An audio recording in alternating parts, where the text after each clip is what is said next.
Today I'm going to show you a channel that went from 3,000 subscribers to 30,000 subscribers in just a few months. And now they are getting hundreds of thousands of views every single time they post, just for making one crucial change to their channel. And if you give me about 4 minutes of your time, I'm going to show you how you can copy this strategy on your channel, because I think it's going to work for anybody. So what does this look like in practice? Well, why don't we take a look at a couple of their videos, starting with this one. Rhodium, is it the most expensive element on Earth?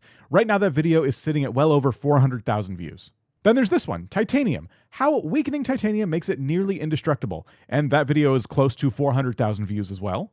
And the catalog of videos sitting at hundreds of thousands of views just goes on and on. Using our tool, you can see that some of them have even gone over 100x in terms of their outlier score, which, to put it simply, means they're doing very, very good. But you notice the pattern, right? Every title follows the same formula. It's one element paired with a surprising question or claim. As for the thumbnails, they're always super clean, clear, bold, and they instantly connect with the title. Here's why these work so well. There's a few reasons. First and foremost, YouTube itself doesn't really have to guess what the video is about or who it's for. The signal is super clear. Chemistry, elements, boom, easy to recommend. Then there's the fact that any video kind of starts a chain reaction when it comes to what the viewers are going to watch. You watch one video about titanium, suddenly you're curious about rhodium, and then you're on to uranium. One video kicks off the next, and before you know it, you've watched about 3 or 4 of these videos without even realizing it. But the most important thing they've done here is specialize. The limitation is that they are only making videos about elements on the periodic table. But inside that lane, they've picked angles that anybody can understand whether or not you like chemistry. Here's a few more examples. Arsenic, the poison that saved millions of lives. Platinum, why is it so expensive? It's not just jewelry. Magnesium,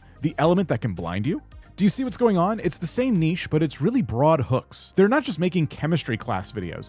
They're telling stories and tapping into things like curiosity, money, fear, history, things that anybody can relate to and be interested in learning more about. So I guess the strategy for other channels out there would be to not have a really broad focus, but keep it narrow while finding broad angles. With that in mind, I have a challenge for you. First, I want you to pick your lane. What is the one topic that your channel is going to own? And if you can't explain this in a single sentence, it's probably too broad. Second, I want you to start thinking about the universal hooks inside that lane. Curiosity, danger, money, fear, paradox. Those are all things that anybody can relate to, regardless of if they have a lot of familiarity with your topic. And then third, I want you to commit to this. I don't want you to try this for just one upload. You need to do this for your next 8, 10, 12, 14 videos. It has to be an even number. That's important. I'm just kidding, but honestly, the growth does come from consistency, which is what Cube Chemistry did, and that's why they were rewarded with more views and more subscribers. So your homework is to pick one lane. And I want you to brainstorm about 5 video ideas that fit into that lane while thinking about those curiosity-driven hooks.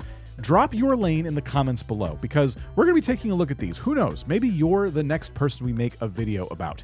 And if you're looking for even more videos about how to get more views that dive a little bit deeper than this one, then this video right here is your next binge. Enjoy.